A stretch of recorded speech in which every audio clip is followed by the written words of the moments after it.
पूरगुणं करुणावतारं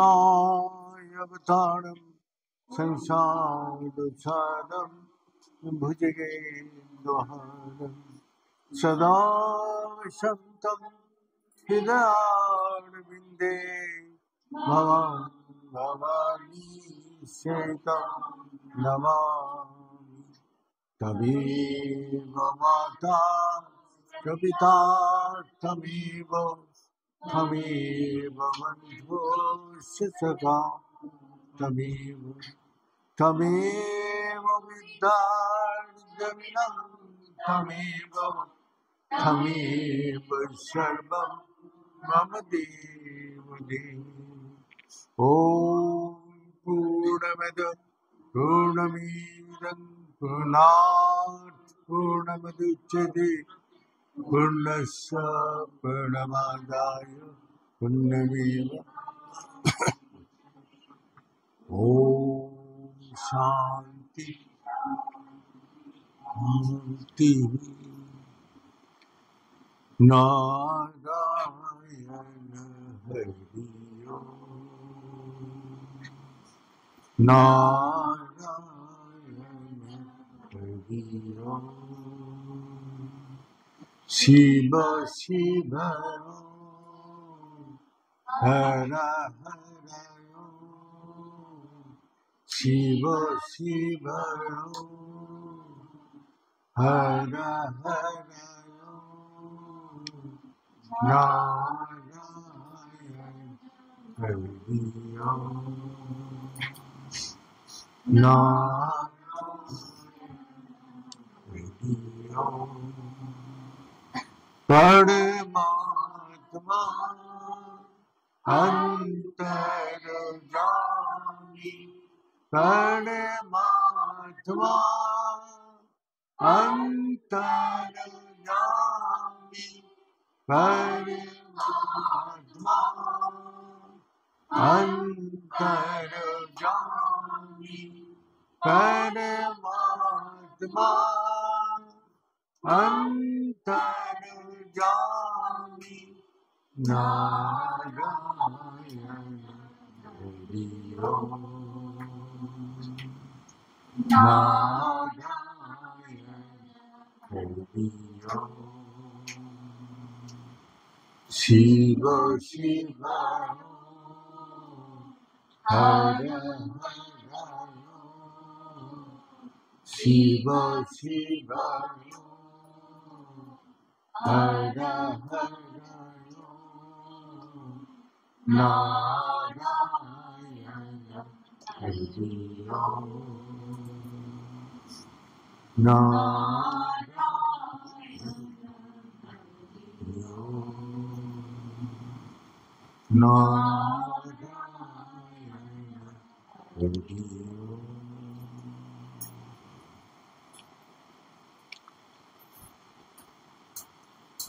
आगामी दिन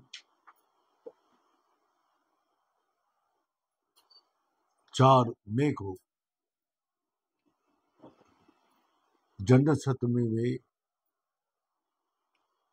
हम लोग का पूज्य गुरु जी का जन्मदिन व आविर्भाव तिथि मनाए जाते हैं और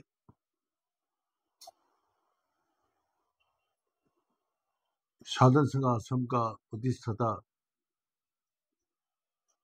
पूज्य स्वामी 108 स्वामी सच्चिदानंद सरस्वती जोगीराज जी अपना प्रतिष्ठा किया था ऋषिकेश में। आज उस धारा निरंतर प्रभावित हो रहे भारत का अलग अलग स्थान में और विदेश में, जहां जहां सब भक्त लोग हैं देश विदेश में, सबका गुरु जी का जन्मदिन का सबका आशीर्वाद देते हुए सभी गुरु जी का उद्देश्य था मनुष्य का कल्याण शांति। लिखा हुआ आश्रम का शांति कामी को स्वागत करते हैं। जो शांति चाहते हैं तो उसको ये गुरुजी मार्ग खोल दिया। तो इसी प्रकार आश्रम की तरफ से भी सबको शांति और कल्याण कामना करके आज गुरुजी का जो जन्म के बारे में जो हम लोग गुरुजी का मुख से श्रवण किया है वो जरूर वर्णन करेंगे। जितना हमारा याद है भाई याद में आ जाएगा उतना ही बोल देंगे, क्योंकि अभी गुरुजी नहीं है। गुरुजी का जन्म बांग्लादेश में पाबना जिला हवसपुर में जन्म हुआ 1310 ख्रीष्टाब्द में वैशाख महीना में, और आज 1332 हो गया। तो हो गया आपका इतना लंबी समय तक गुरुजी का स्थिति सब भक्त लोग लेके चल रहे, सबको शांति प्रदान करने के लिए। उन्नति और शांति का मार्ग यही है। गुरुजी का जन्म जैसे बचपन में नाम था रवि। रवि का अर्थ है सूरज। सूरज का प्रकाश ही अंधेरा का दूर करते हैं। सारे अंधेरा दूर करने का क्षमता एकमात्र सूरज का प्रकाश में है। और चंद्रमा तारा नक्षत्र कितना भी रात को आसमान में दिखाई देते हैं, घर घर में लाइट जलते हैं, रास्ता में लाइट जलाए जाते हैं, लेकिन अंधेरा पूर्ण रूप से दूर नहीं होता। सूरज का प्रकाश आते सब प्रकाश मलिन हो जाते हैं, फीका पड़ जाते हैं। रात दिन को भी आसमान में चंद्रमा तारा नक्षत्र सभी रहते हैं, लेकिन किसी का अस्तित्व नहीं रहते। इसी प्रकार जो गुरुजी का जन्म ही हुआ सबका जीवन का प्रकाश करने के लिए। तो बचपन से बहुत मेधावी छात्र रहने के कारण और पढ़ाई भी करने लगा, साथ साथ आध्यात्मिक धर्म अनुष्ठान जहां भी होता था वहां चुप के भाग के चला जाता। घर से उसको जन्म कुंडली में बचपन से लिखा हुआ था ये लड़का गिरस्त को त्याग करके चला जाएगा। इसीलिए परिवार लोग डरता था इसको कई धर्म स्थान में ना जाए। लेकिन उस समय सोनार बांग्ला जिसे बोला जाता है, तो बांग्लादेश में धर्म का और शांति का वातावरण इतना अच्छा था जो सभी मनुष्य धार्मिक व व्यक्तिगत। वहाँ गुरुजी का पढ़ाई होने के बाद गुरुजी को बोला कि यहाँ आश्रम में घूमते रहते हैं, लेकिन पढ़ाई में कोई कमी नहीं। तो पढ़ाई कंप्लीट होने के बाद गुरुजी ने चला गया ढाका मेडिकल कॉलेज में पढ़ने के लिए। तो उस समय पढ़ते हुए गुरुजी का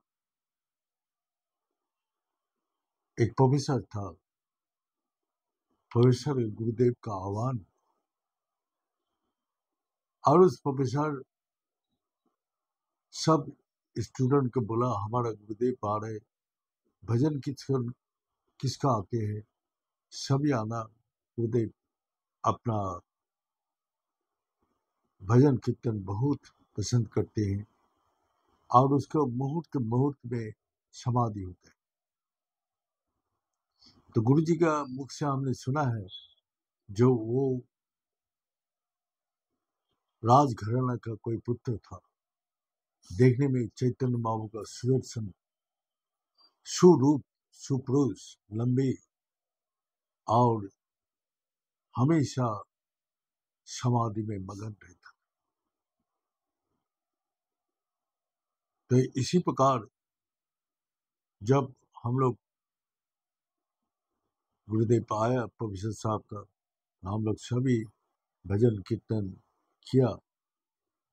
अचानक गुरुदेव ने नाम लिया रोबी का। रोबी कौन है, मेरा पास आओ। अचानक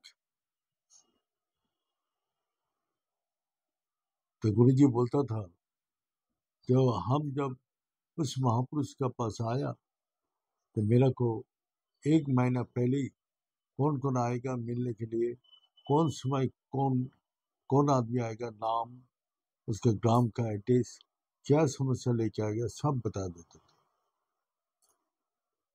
1 महीना पहले से सारे रूटीन लिख देता, लेकिन खुद किसी से नहीं मिलता था और बोलता था ये रास्ता अच्छा नहीं है,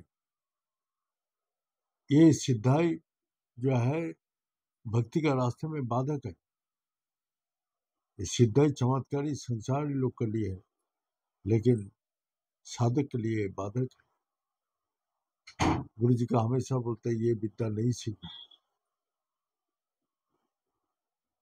तो वही साधना करते हुए अलौकिक सारी शक्ति अपना आप ही आती है, कोई जरूरत नहीं है अलग से करने के लिए। तो वही बुला के बोला, देखो फलाना तारीख में ढाकेश्वरी माँ का मंदिर में आएंगे, तुम वहां आना, तो वहां का आदेश हुआ है, तुमको मातृ मंत्र मैं दूंगा। तो मातृ मंत्र दे पहले गुरु जी का ढाकेश्वरी माता का मंदिर में पुजारी जी निकाल गया, माता का गले से एक माला पीना और गुरु जी का एक माला पिनाया और माता का मंत्र दिया। माता का मंत्र से बोला, ये तुम्हारा जो तुम चाह रहे हो वहां तक तेरे को आपको ले जाएगी। गुरु जी को बोला, तेरे को ये मंत्र, माता का शक्ति तेरे को वहां तक पहुंचाएगा, लेकिन तेरा जो जीवन का उद्देश्य है इससे पूरा नहीं होगा। तो माता का मंत्र से गुरु जी का करते करते बहुत प्रकार अलौकिक शक्ति का अनुभूति होने लगी। माता का अंदर से, हृदय का अंदर से आदेश निर्देश देने लगा, देखो बेटा यहाँ जाओ वहां जाओ, तुमको अभी बहुत परिक्रमा करना है। तो गुरु जी बोला, जैसे हमारा मेडिकल खत्म हुआ काम, हम जैसे अपना सिटीजनशिप हो गया, फिर हम भारत में आए। भारत में आके मैं उसी महापुरुष के आश्रम में रुका और अलौकिक शक्ति उसको देखा, जो यहाँ से कीर्तन करते हुए रोड में जा रहे, आधा किलोमीटर जाने में कम से कम 3 घंटा लग जाता, मूड बोलते उसको समाधि हो जाता, और जब चलता था एकदम तूफान का मार, इतना तेज। तो उसके बाद गुरु जी एक दिन सवाल किया, गुरुदेव हम तो जिस भक्ति का लिए आया था, ये तो संसार में जो काम होते हैं आश्रम में, वही काम में हम लिप्त हो गए। कौन आ रहे, किसको रहना है, किसको खाना है, यही व्यवस्था में मैं लिप्त हो गया। तो उसने बोला, बेटा एक काम करो, हम 15 दिन के लिए यात्रा में जा रहा हूँ और ये सब साड़ी भेज दो, सिर्फ हमारा आसन रहेगा और तुम्हारा आसन रहेगा। गुरु जी बोला इतना कीमती सब सामान तो हम बेच नहीं पाए। वो आके देखा तुमने क्यों आदेश नहीं किया, क्यों नहीं कर पाया? बोले ये चीज को हम नष्ट नहीं कर पाते। तो ठीक है इसको लेके रहो, बोल के चला गया और जिंदगी में कभी नहीं मिला। कहाँ गया, क्या हुआ, नहीं हुआ। गुरुजी भी अपना आश्रम छोड़ के भारत का परिक्रमा में निकल गए। अपना ऐसा घूमते हुए हजारों जगह घुमा, केदारनाथ, बद्रीनाथ, गंगोत्री, जमुनोत्री, ऋषिकेश। तो ऋषिकेश में एक घटना बता रहे थे गुरु जी। एक मकान गिरा हुआ पुराना मकान था, तो हमको रहने का ठिकाना नहीं, खाने का ठिकाना नहीं, तो हम उसी टूटा हुआ मकान में बैठ के यहाँ कोई डिस्टर्ब नहीं करेगा साधना करने के लिए बैठता था। जब बैठता था तो वो अपना लाइट बंद कर देता था, जो कैंडल जलाए क्या अपना डिम लाइट जलाए वो बंद कर देता। तो साधना करते हुए उसका अंदर से जो ध्वनि आता था, तो सांप का बहुत प्रिय होता है, सारी शरीर में सांप लिपट जाता था और बोलता हमको कुछ नहीं होता था, लेकिन सांप लोग आके लिपट के चला जाता। उसके बाद वहां से फिर चला गया अपना अमरनाथ, और वही कश्मीर में शंकराचार्य का मंदिर है पहाड़ के ऊपर। तो वो सब जगह साधना करने लगा। लेकिन कहीं भी हम जो विद्या को मांग रहे थे, जो जन्म मृत्यु से छुटकारा, वही ब्रह्म विद्या, तो गुरु जी हम लोग को वही श्लोक सुनाया, क्या अशोक मां सदगमायो, हम झूठ को छोड़ के सच को पकड़ना चाहते हैं। और तमीशमा ज्योतिर्गमय, अंधकार से प्रकाशमय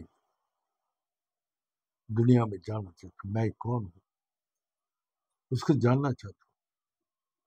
मैं अंधकार में मैं अपने को जान नहीं पा रहा, बोध कर रहा हूँ मैं अपने अंदर हूँ, लेकिन मेरा स्वरूप को नहीं बोध कर पा रहा। तमीशमा ज्योतिर्गमय, जो ज्योति से उसको देख सकते हैं। और मीतक माँ अमृत गवा, ये मृत लोक से हमेशा के लिए छुटकारा। और मीतक माँ अमृत, अमृत माने हमेशा के लिए जन्म मृत्यु से छुटकारा। तो ये हमारा उपनिषद में श्लोक है, जो यही श्लोक में गुरुजी हम लोग को सुनाया, जो मैं वही सच को देख रहा हूं लेकिन पकड़ नहीं पा रहा। देह का अंदर सच है, कहाँ है वो नहीं समझ पा रहा। पैर से सिर तक सबको सच लगता है, लेकिन जब आदमी मर जाते तो देह छोड़ के चला जाते, देह झूठ हो जाते, तो सच का अभाव से देह झूठा लगता है। तो सच क्या है इसी को जानना है। देह अपना कठोर तपस्या करने लगा, फिर घूमते घूमते पंजाब में आया। होशियारपुर में झाड़ी जंगल में गुरुजी तपस्या करने लगा। वहां भी बहुत लंबी समय तक तपस्या किया। आज पंजाब में 2 आश्रम है, एक दसवा में और एक अपना होशियारपुर में। वो झाड़ी जंगल जहाँ है उसके पास ही है एक चोई, चोई बोलते हैं, जो बरसात का पानी वहां से निकालते हैं। उसके बाद फिर वहां से अपना चला गया बनारस। बनारस में जाके जो गणेश जी का मंदिर है वहां बैठ के तपस्या करने लगा। विश्वनाथ मंदिर जाते हुए गली में गणेश जी का मंदिर पड़ते हैं, बहुत बड़ा सा गणेश जी का मंदिर।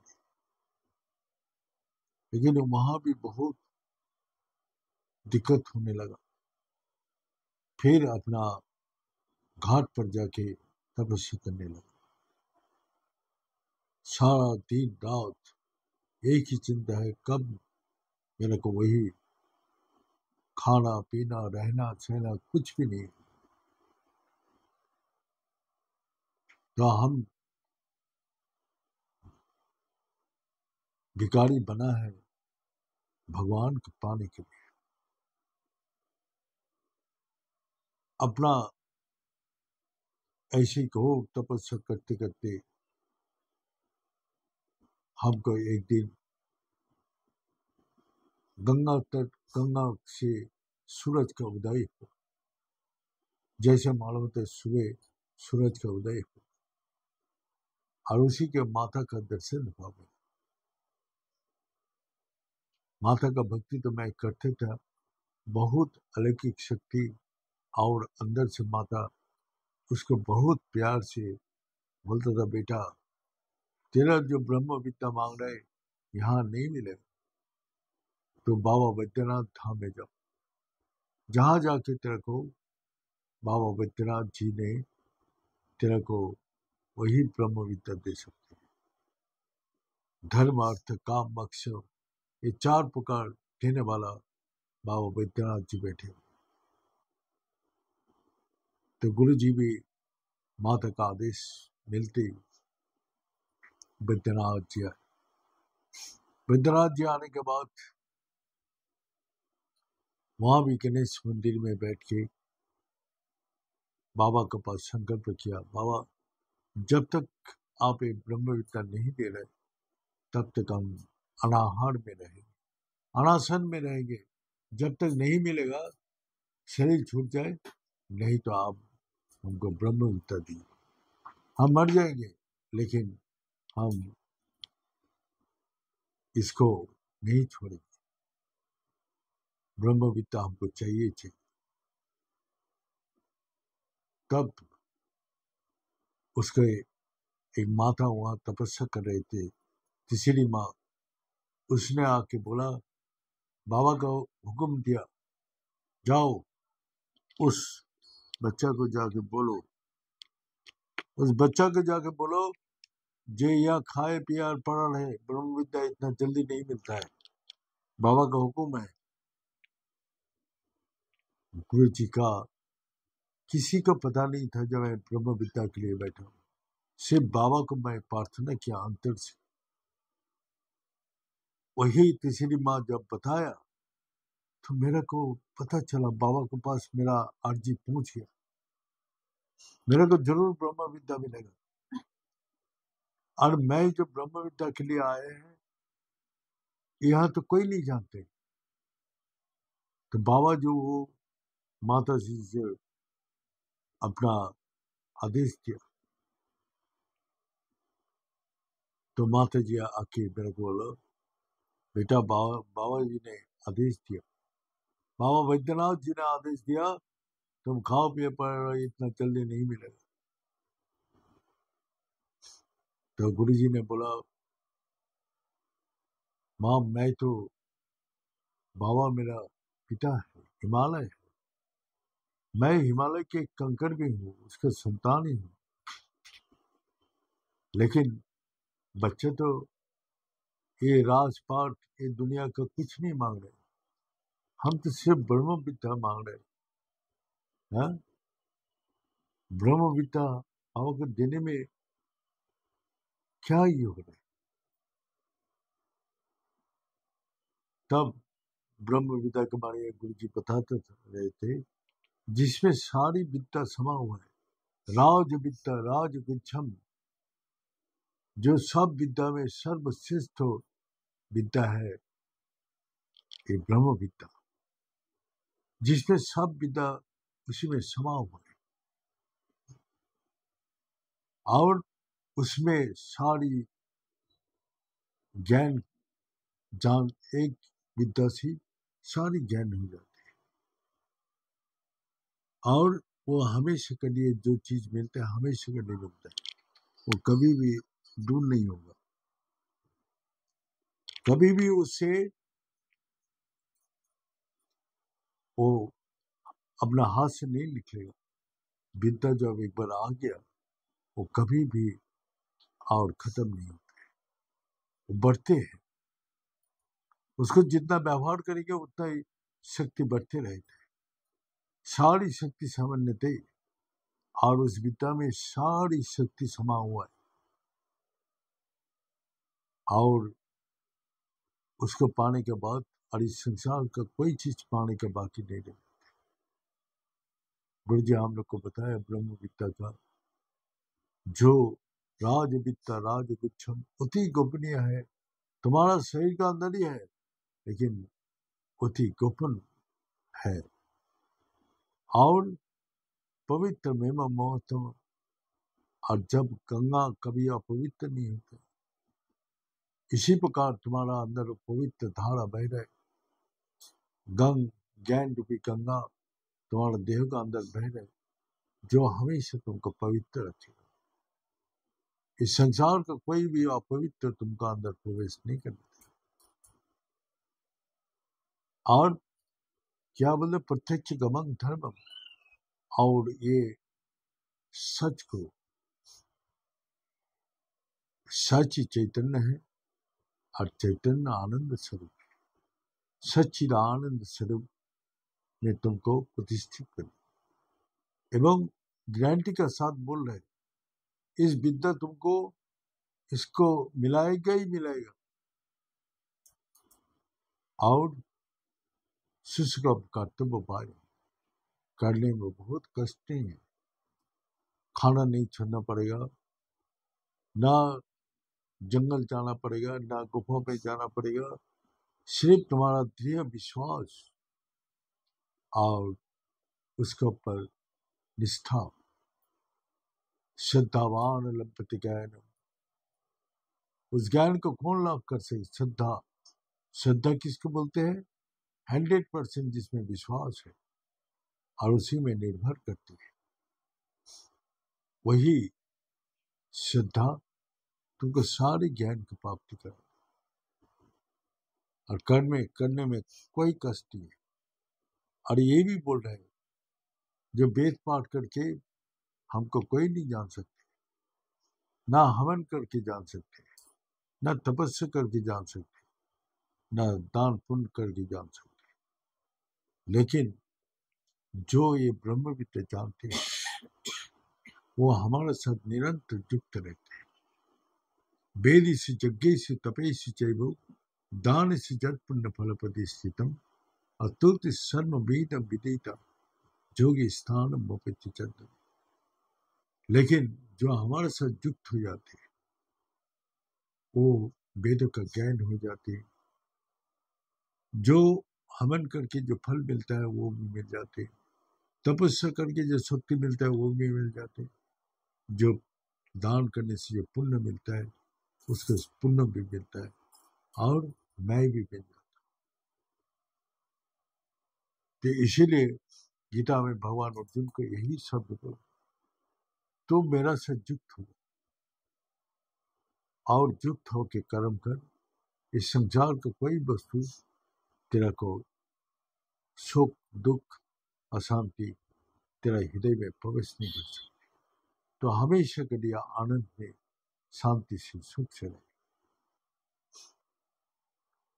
तो हम लोग का गुरु जी ने जीवन का उद्देश्य बताया और कठोर तपस्या में 45 दिन अनाहार में रह के अपना जीवन को अपना शंकर जी चरण में सौंप दिया। अंतिम में एक दिन आकाशवाणी हुआ, जोर से, महाकाश जैसे बादल बहुत जोर से गरजते हैं, ऐसे आवाज हुआ, जाओ बेटा, तुम्हारा ब्रह्म विद्या प्राप्ति हो गया, तुम आप निश्चिंत होकर जाओ, तुम ब्रह्म विद्या को प्राप्त कर। तो उसके बाद गुरु जी ने बोला, बाबा की इस आवाज सुन के मेरा समाधि हो गया, और समाधि में मैं देख रहा हूँ अपने अंदर ही वो सब विद्या को निरंतर बोलती जा रही, जैसा अंदर से कोई बोल रहे, वो युक्ति को, उस कौशल को, उस कर्म को, उस दिशा को वो सब बता रहे, साथ दे निरंतर वो अपना इस ब्रह्म विद्या को बताए। अब जाओ बेटा, जो श्रद्धा पूर्वक मांगते हो उसको दे दो, बाकी मेरा हाथ में है, मेरा देखेंगे किसको कितना विश्वास और निर्भरता है, मैं उसको उतना ही उसको आशीर्वाद दूंगा। तो आज गुरु जी का कृपा से जो इतना कठोर तपस्या करने के बाद हम लोग का देखे गया इस अमूल्य धन, जिसको जिस धन से हमने सब कुछ प्राप्त कर सकता, सांसारिक धन से हम शांति, सुख, आनंद का नहीं प्राप्ति कर सकते, थोड़ा देर के लिए प्राप्ति कर सकते, उन्हें हमेशा के लिए नहीं। शांति चिरावधि गच्छति, हमेशा के लिए तुम शांति को प्राप्ति करो। और जो आज का समय समाप्त हो रहे, कल सुबह भी मैं 10 बजे पूजा करूंगा, और पूजा आरती भजन कीर्तन होगा, सत्संग भी थोड़ा करेंगे कल, बाकी गुरु जी का बात ही हम सुनाते रहेंगे। और शाम को वही गुरु जी का ध्यान भजन और सत्संग होगा, और सबको प्रसाद वितरण किया जाएगा। तो इसीलिए हम चाहते हैं जो सभी उपस्थित सुबह जो आएगा, और शाम को जगह छोटा है इस जगह, तो इसीलिए शाम को जो आएगा तो सबको यह जगह देना मुश्किल होगा, तो इसीलिए तो सुबह जो आते हैं, सुबह भी वही गुरु जी का चरण में सिर टेकने से और यहाँ से विश्वास और अपना गुरु जी का आशीर्वाद लेके जाएगा, तो उसको भी जीवन शांतिमय आनंदमय बनेगा। तो शाम को भी 6:30 बजे शुरू होगा और 8:30 बजे खत्म होगा। तो आप लोग सही टाइम पर आएंगे, जो अनुष्ठान सही हो। और पंजाब में दसवा होशियारपुर, बेंगलोर में, वो असम में, पूना में, अभी जहाँ जहाँ गुरु जी का सब भक्त है, कोई घर में कर रहे, कोई अपना आश्रम में कर रहे, विदेश में भी जो जो भक्त गुरु जी का फोटो रखे, सभी पूजा अर्चना और ध्यान धारणा सभी करते हैं, और गुरु जी का आशीर्वाद सबके प्राप्ति हो। आज गुरु जी का लंबी समय तक परिश्रम हम लोग को सबको आगे ले जाना है, मनुष्य का कल्याण के लिए, मनुष्य का शांति के लिए, मनुष्य का उन्नति के लिए, मनुष्य का आनंद के लिए। हम फिर गुरु जी का पुनर्काल आगामी दिन जन्मदिन का उपलक्ष्य में गुरु जी का होकर मैं सबको आशीर्वाद देता हूँ, आश्रम के लिए सबका कल्याण और शांति कामना करता हूँ। और इधर भी कलकत्ता में हो रहा है, मालदा में, अपना ओल्ड मालदा में, रायगंज में, अपना शाहपुर में, जहाँ जहाँ गुरु जी का आश्रम है, और नहीं तो सबका घर में तो होगा ही होगा। तो इसी प्रकार गुरु जी का हम लोग सभी आह्वान करें तो गुरु जी का प्रसन्नता ही हम लोग का जीवन का सबसे बड़ा प्राप्ति है, आशीर्वाद। जिस आशीर्वाद हमको हमेशा रक्षा करेगा, हमेशा आपद विपद से हमको आगे ले जाएगा और शांति सुख आनंद को प्रदान करेगा। ये बोल के आज समाप्त करता हूँ। ओम पूर्णमद पूर्णमिदं पूर्णात् पूर्णमुदच्यते पूर्णस्य पूर्णमादाय पूर्णमेवावशिष्यते। ओम शांति शांति शांति। बड़े सच्चे दरबार की, बड़े सतगुरु भगवान की, बड़े शंकर भगवान की, बड़े माता जगदम्बे की, बड़े भक्त बिंदु की, बड़े संत बिंदु की, बड़े सनातन धर्म की, बड़े धर्म की, अधर्म का, प्राणियों में विश्व का हर हर महादेव। ओम पूर्णाय पुण्यरूपाय पूर्णानंद प्रदायिने संसार सागर तरतराय समवायि नमः।